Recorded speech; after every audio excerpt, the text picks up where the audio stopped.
Bon matin, on est le 19 avril. Le temps avance, c'est incroyable. Ce matin, j'aimerais ça qu'on puisse ouvrir nos Bibles dans Psaume 16. Et je vais lire dans la Nouvelle Bible seconde.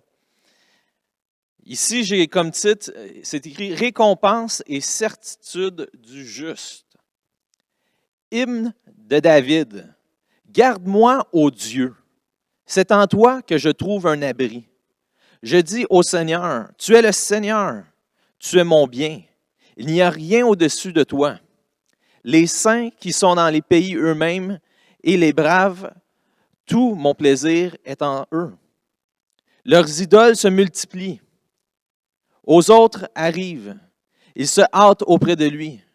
Je ne répandrai pas leur libation de sang. Je ne mettrai pas leur nom sur mes lèvres. Le Seigneur est mon partage et ma coupe. C'est toi qui assures mon lot. La part qui me revient est un lieu de délices. C'est un patrimoine magnifique pour moi.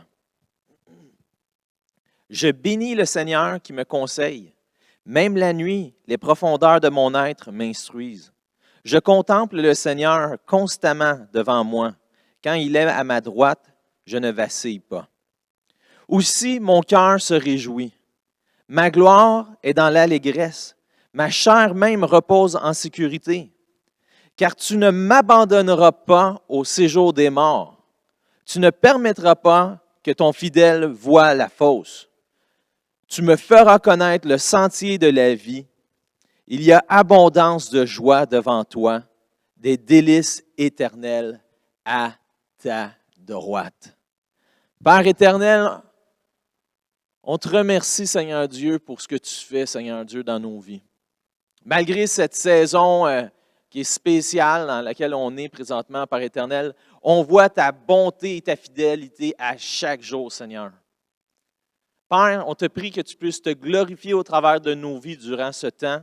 Et Seigneur Dieu, je te prie que tu puisses venir parler à nos cœurs alors qu'on va entrer dans ta parole avec Pasteur Claude, Seigneur.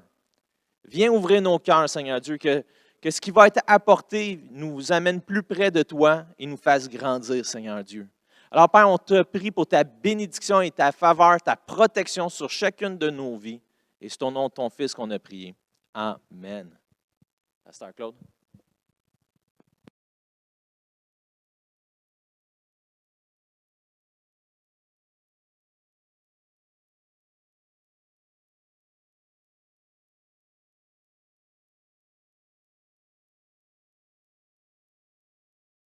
J'espère que vous êtes en forme.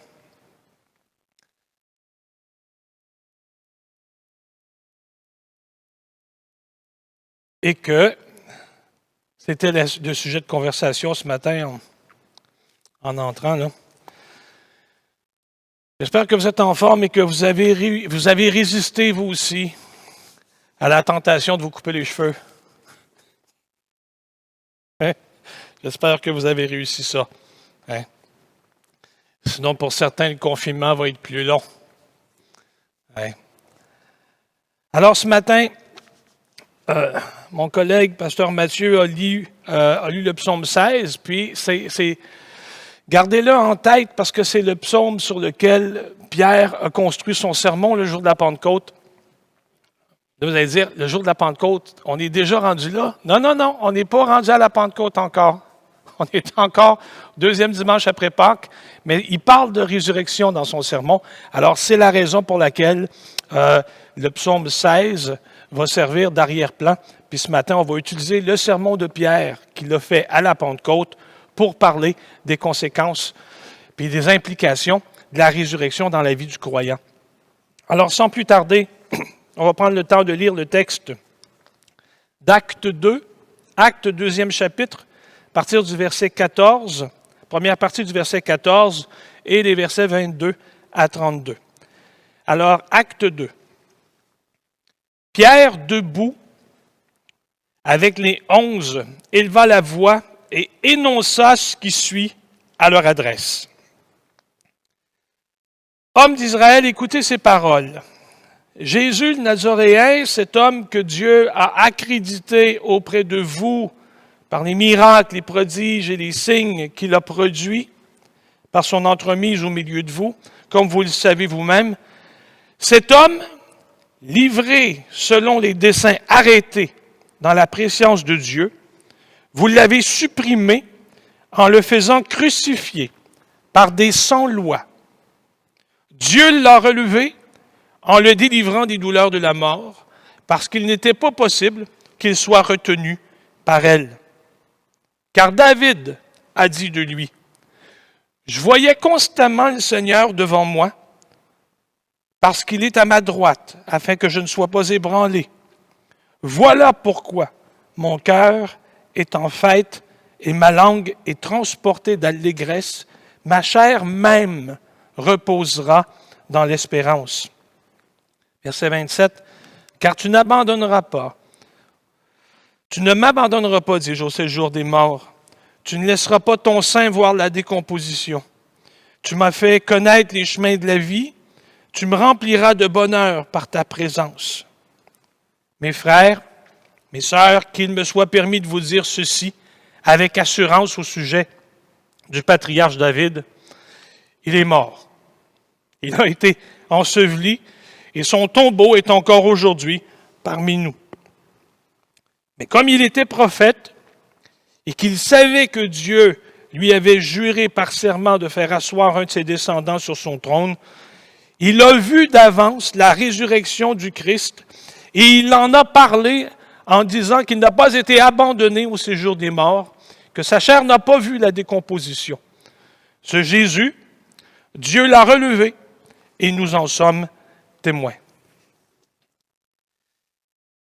Ce matin, les textes présentent une dimension, ou plusieurs dimensions, ou une autre dimension de la résurrection de Jésus.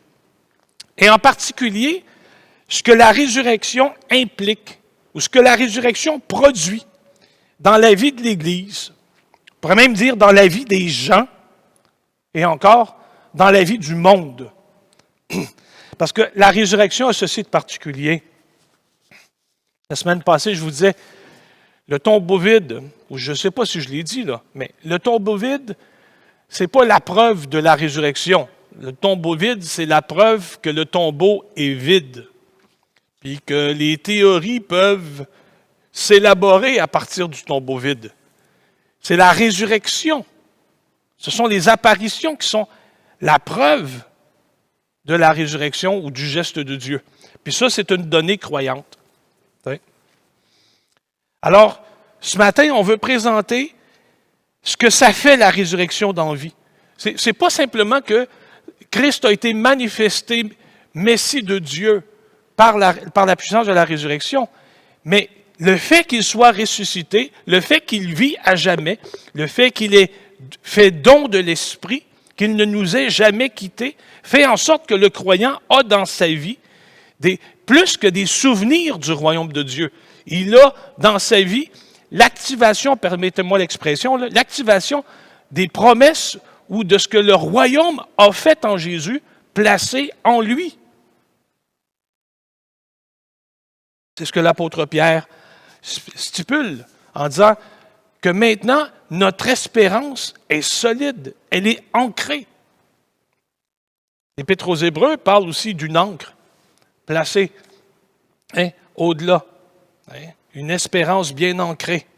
Oui, on a notre place au ciel en Jésus-Christ en ce moment. Donc le psalmiste, par exemple, si on revient de mémoire là, au psaume 16, dans ce psaume-là, le psalmiste place sa confiance dans le Dieu protecteur qui l'a préservé du Shéol. Puis après, il rendra grâce parce que non seulement a-t-il été sauvé de la fosse, mais Dieu l'a conduit sur le chemin de la vie.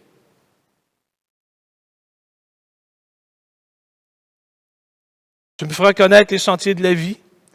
Il y a d'abondantes joies devant ta face ou devant toi et des délices éternelles à ta droite.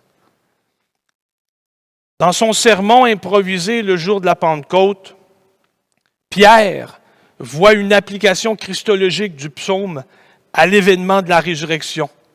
C'est clair pour lui. Je m'explique. Pour Pierre, Dieu n'est pas absent de la crucifixion. Il est même expressément présent lors de la résurrection. Il est partout. Dieu n'abandonne pas son Fils dans l'Hadès, ni ne lui laisse subir et vivre la corruption. Autrement dit, l'événement résurrection, c'est Dieu qui se lève puis qui dit à l'humanité, c'est mon plan, c'est ma volonté pour vous. Un théologien que j'aime bien, Karl Barth, va rappeler que la résurrection, c'est le nom de Dieu au nom de l'homme. Je vais reprendre ça. C'est le nom que prononce Dieu au nom ou au refus prononcé par l'humanité. Si j'explique bien sa pensée, c'est pas compliqué. C'est Dieu propose en Jésus-Christ son Fils comme victime expiatoire pour le péché de l'humanité. C'est l'humanité qui, en crucifiant le Fils, dit non. L'offre est refusée. On n'en veut pas. La résurrection, c'est Dieu qui refuse ça et qui revient avec son offre initiale. Autrement dit, la résurrection, c'est Dieu qui refuse le nom de l'homme, c'est Dieu qui insiste et c'est Dieu qui triomphe. Aujourd'hui, ne dis pas non à Dieu. Donne-lui ton cœur. L'offre est encore valable. En citant le psaume 16, Pierre proclame que la puissance de la mort a été anéantie par la puissance de Dieu. Et en effet, par sa résurrection, Jésus est rendu libre à l'égard de la mort et elle ne peut plus le retenir.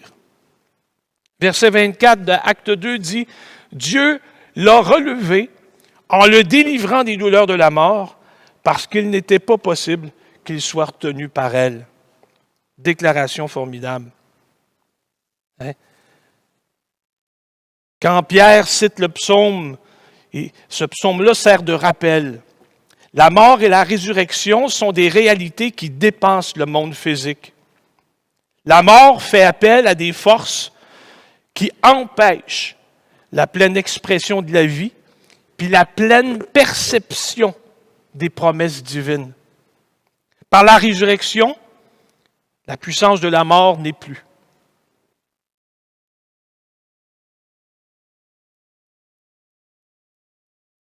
Dans le sermon de Pierre, parce que c'est Luc qui nous redonne le sermon de Pierre, c'est Luc qui écrit Actes.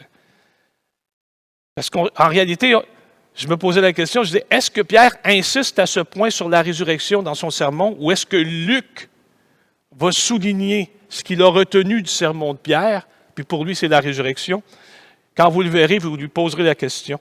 Donc, Luc nous redonne le sermon de Pierre en soulignant le thème de la résurrection. Mais il va le faire d'une manière qui lui est propre. Dans les versets 22 à 32, il va s'en référer à l'Ancien Testament, puis au modèle de royauté idéal pour Israël, c'est-à-dire la personne de David. Hein? Mais avant que l'appel soit fait, il a même pris soin de montrer la proclamation. Si on prend par exemple le texte de Matthieu, il va citer l'Ancien Testament pour démontrer que le Christ est plus grand que Moïse. Ici, Luc fait le contraire. Il fait l'annonce. Christ est mort et ressuscité pour vous. Et après, il va prendre un texte de l'Ancien Testament, le psaume, David, l'ancêtre, pour dire, même l'ancêtre espérait après sa progéniture. Même l'ancêtre espérait le salut. Au final, écrit-il, Jésus, malgré les gestes miraculeux, malgré les bonnes œuvres qu'il a faites, les signes, les prodiges, les miracles, Jésus a été mis à mort par des gens mauvais. Le texte de la Nouvelle Seconde dira par des sans-loi, par des gens qui n'avaient pas de conscience. Il a été mis à mort donc par des gens mauvais, mais Dieu l'a relevé d'entre les morts. Plusieurs points à noter dans ce texte-là. 3 en particulier. Un défaut de prédicateur, 3 points, 7 clés. Donc, 3 points. Le premier, il y a un contraste entre les bonnes œuvres de Dieu en Jésus et les œuvres mauvaises produites par ceux qui l'ont crucifié. Voyez-vous, tout ça, c'est pour dire que la mort de Jésus était imméritée. Il ne méritait pas ce sort-là. C'était une injustice. Elle est, la mort de Jésus, le résultat du péché de l'humanité. La mort de Jésus, c'est le geste d'Adam et Ève au jardin qui refusent la parole qu'il leur est donnée. Touche pas. Du verset 22 à 24 d'acte 2, on a l'inévitabilité de la résurrection qui est due à la nature divine. La mort ne pouvait pas le garder. C'était inévitable. Pourquoi? Parce qu'il est Dieu. Nulle part dans le Nouveau Testament trouve-t-on l'idée que la résurrection soit le résultat d'une lutte entre Dieu et l'ennemi de nos âmes. Puis loin de là même, Dieu a agi de façon magistrale en relevant Jésus d'entre les morts. Magistral, c'est un bien grand mot. Quand j'enseignais au collège biblique, on disait toujours le cours sera fait de manière magistrale. Puis quand les étudiants nous regardaient avec des points d'interrogation dans les yeux, ça disait « Je parle, vous écoutez ». Vous prenez des notes, puis c'est ça. Hein? Le cours sera fait de façon magistrale. Dieu a agi de façon magistrale en relevant Jésus d'entre les morts. Il a agi. L'apôtre Paul va déclarer dans un de ses discours, dans une de ses lettres, « Si Dieu agit, qui s'opposera? » Je pense aussi au texte de l'Exode, quand Dieu dit à Moïse, « Demain tu regarderas, aujourd'hui les Égyptiens qui sont debout ne seront plus. » Ils n'ont été que des témoins de ce que Dieu a fait. Et c'est exactement la façon dont, les mots avec lesquels Pierre va terminer son discours. Dieu a ressuscité son Fils d'entre les morts. Nous en sommes témoins. C'est quelque chose, là. Dieu a agi de façon magistrale en relevant Jésus d'entre les morts. Et de la même façon, Dieu avait agi magistralement quand il a dit les paroles de la création. Christ est ressuscité, simplement parce qu'il n'était pas possible qu'il soit retenu par la mort. La référence à l'incessante activité divine, elle est là. C'est Dieu qui a travaillé en Jésus, accomplissant sa volonté parmi les gens de son époque, par des signes, des prodiges, des miracles. C'est lui, le Père, Dieu, qui relève son Fils d'entre les morts. Ces déclarations excluent l'idée de considérer Jésus comme un autre bon individu, comme un bon gars. Hein? Non, il n'est pas non plus une sorte de super-héros qui a réussi à déjouer la mort. Pas du tout. Dieu était à l'œuvre en son Fils. Je ne sais pas si vous aviez remarqué, mais la semaine dernière, à Pâques, je disais, Jésus a été fait ressusciter, comme il a été fait voir. Hein? Autrement dit, c'est pas de volonté d'homme qu'il est relevé d'entre les morts. Ce n'est pas de sa propre volonté qu'il est relevé d'entre les morts. Le Père relève le Fils.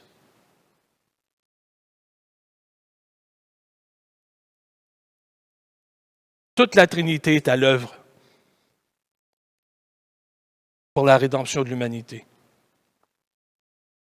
Le but du message, finalement, c'est de montrer que Dieu travaille dans le monde, que Dieu est actif partout, tout le temps.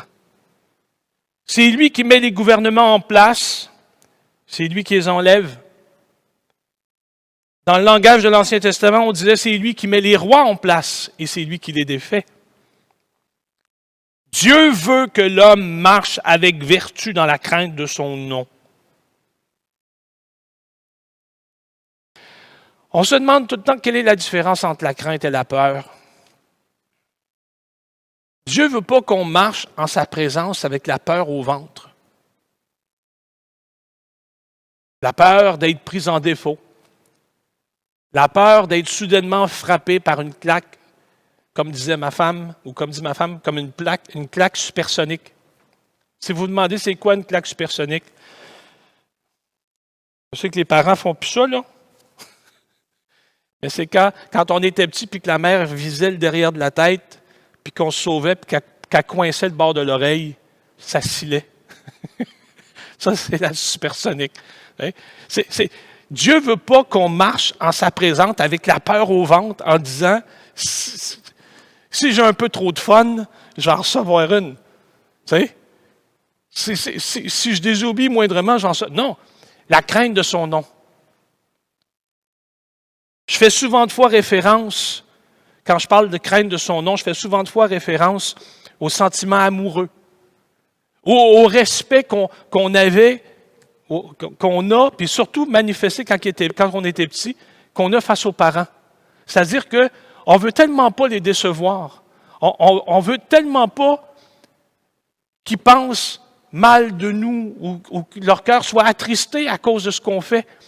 On fait tout ce qui est possible pour bien paraître, pour recevoir d'eux approbation. On veut être des enfants aimés, aimables, aimants. C'est ça, la crainte de son nom. C'est être habité de la grâce qu'il nous a fait, s'en rendre compte, puis pas vouloir perdre ça.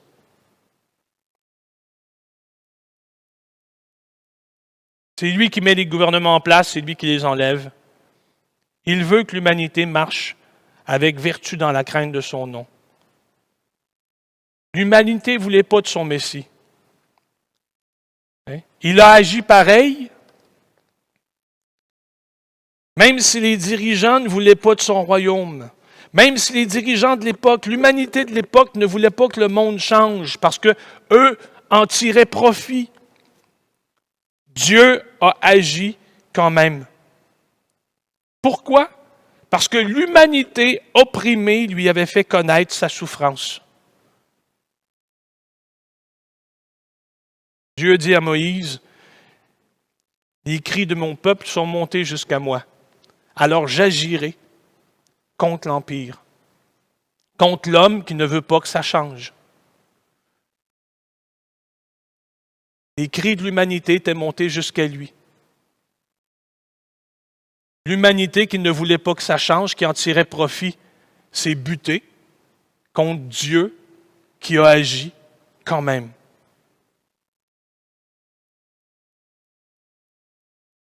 Dieu est venu en Jésus, puis Dieu est à l'œuvre dans la vie de l'Église. Il est présent ici, maintenant. Il est aussi à l'œuvre dans la crise qu'on connaît. Et tout cela ce matin montre que Dieu n'a pas peur de confronter l'humanité. Par l'incarnation, il a démontré qu'il ne craignait pas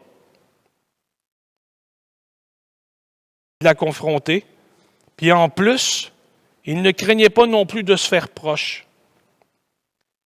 Il a touché, puis il a purifié les lépreux. Alors il s'approche des pécheurs et pardonne leurs fautes quand ceux-ci reconnaissent et acceptent ce qu'il a fait pour eux, c'est-à-dire sa mort sur la croix. Jésus, dira l'apôtre Paul, a été manifesté Christ par la puissance de la résurrection. Tout ça pour t'inviter, toi, ce matin, à te décharger sur lui de tes fardeaux, en échange de sa vie puis de sa justice. Dieu te demande ce matin bien humblement, Dieu humble, Dieu en Jésus, te demande ce matin de déposer ta vie, tes fardeaux, tes tracas, ta souffrance au pied de la croix et de prendre sur toi sa grâce, sa vie, sa justice. Dans le nom de Jésus. Hey, Seigneur vous bénisse. Bon dimanche.